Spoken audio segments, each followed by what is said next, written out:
The morning Deborah Harrington called the sheriff on me for trespassing on the neighborhood pond I'd been fishing since before she even knew Serenity Oaks existed. She basically gift-wrapped her own eviction from the throne she'd built on other people's peace. There I stood at dawn, casting a line into water that had been my quiet therapy for 22 years. When her shrill voice sliced through the mist like a chainsaw in a library. "That's HOA property now, Mr. Caldwell. You're done here. My name is Ethan Caldwell. I moved to Serenity Oaks in 2002 after my wife Rebecca passed. Cancer at 46. I needed somewhere the noise in my head could finally quiet down. This place was half farmland back then, just me. A few old-timers. And Willow Pond.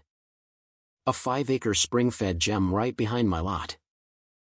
I kept the original deed when the developers carved up the rest of the land. Most folks never read the fine print on water rights. I did. But for 2 decades I never waved it around. I just fished at dawn. Waved to neighbors. And let the place heal me one cast at a time. Then Deborah rolled in like a hurricane in Lululemon and a superiority complex. She showed up 6 months earlier in a white Range Rover with a blessed and bougie vanity plate. Fresh off a divorce settlement that bought her the biggest house on the cul-de-sac. 47. Helmet blonde hair that didn't move in wind. Always dressed like she was heading to a country club board meeting instead of walking her yappy little dog. Former corporate compliance officer from Charlotte. The kind of woman who turns every conversation into a performance review. Within weeks she'd hijacked the sleepy HOA. Calling it rebranding for property values. She had spreadsheets. She had color-coded violation notices. She had opinions on everything. American flags could only be 3 by 5 and displayed between 8 a.m. and 8 p.m. Bird feeders were unsightly attractants. Garden gnomes? Tacky and against aesthetic standards. One poor lady got fined $75 for having her trash can visible from the street for 11 whole minutes on pickup day. I tried to stay out of it. I really did. I'd smile politely when she patrolled the sidewalks in her pastel cardigans, clipboard in hand. But then she set her sights on the pond. Effective immediately, her laminated memo read: Willow Pond is designated a members-only community asset. Monthly access fee, $175 per household. Unauthorized use, including fishing, will result in citations and possible sheriff involvement. She started charging neighbors for something that had always been free. Most of the newer residents paid up out of fear. The old-timers grumbled but stayed quiet. I kept fishing anyway. This was my routine. My connection to Rebecca. The place where I scattered some of her ashes years ago. Though I never told anyone that. Deborah stationed herself at her picture window with binoculars like a suburban sniper. She took photos. She documented my repeated violations. Then came the morning the deputy showed up. Deputy Ramirez looked embarrassed as hell. Local guy. We'd coached youth baseball together once. Sorry, Ethan. She filed a formal complaint. I gotta ask you to pack it up. Deborah stood on her deck in a mint green outfit. Arms crossed. That smug little smile of someone who thinks they've just won the neighborhood Nobel Prize for order. I closed my tackle box without a word. The snap echoed across the water like a starter pistol. Inside, though, I was already 3 steps ahead. I spent the next week at the county courthouse digging through dusty records. The clerk, an old friend named Gloria, pulled out the original 1998 farm deed. Turns out when the developers bought the land, my grandfather had carved out the pond, surface, bed, mineral rights, and perpetual access, in perpetuity. The HOA never bothered to check. They just assumed everything inside the subdivision gates was theirs to rule. I smiled for the first time in weeks. Deborah wasn't enforcing rules. She was trying to tax and control something I legally owned. But I didn't rush. I watched. I waited. I let her keep digging. She escalated beautifully. First came the no unauthorized access signs, ugly yellow things bolted around the pond like crime scene tape. Then she hired a rent-a-cop who looked 12 and spent most of his time playing Candy Crush. She started finding other neighbors for the pettiest stuff. Mrs. Alvarez got hit for having wind chimes that were excessively audible.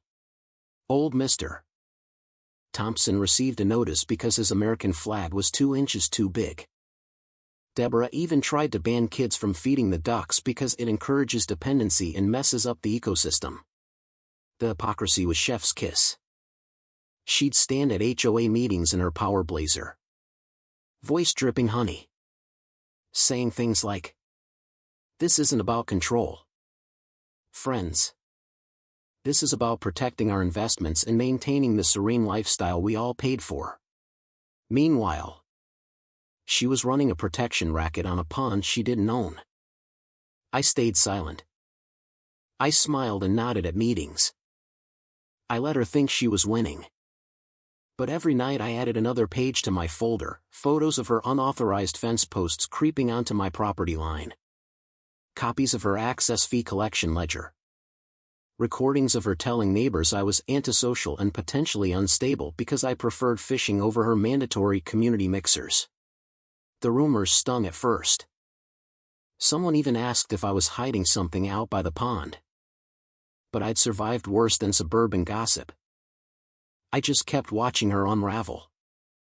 She installed a decorative white vinyl fence across the old footpath to the pond, the same path retirees had used for morning walks for 20 years. Then she called code enforcement on my dock, claiming it was non-compliant. When that didn't work, she tried to get my property rezoned as a commercial recreational hazard. Each time, I responded with a polite email, "Thank you for your concern. I'll look into it." Then I'd go back to the courthouse and add another document to the pile. The breaking point came when she called an emergency HOA enforcement hearing at the community center to get official backing for her pond rules. She invited the local paper, the county commissioner, and 3 neighboring HOA presidents for moral support.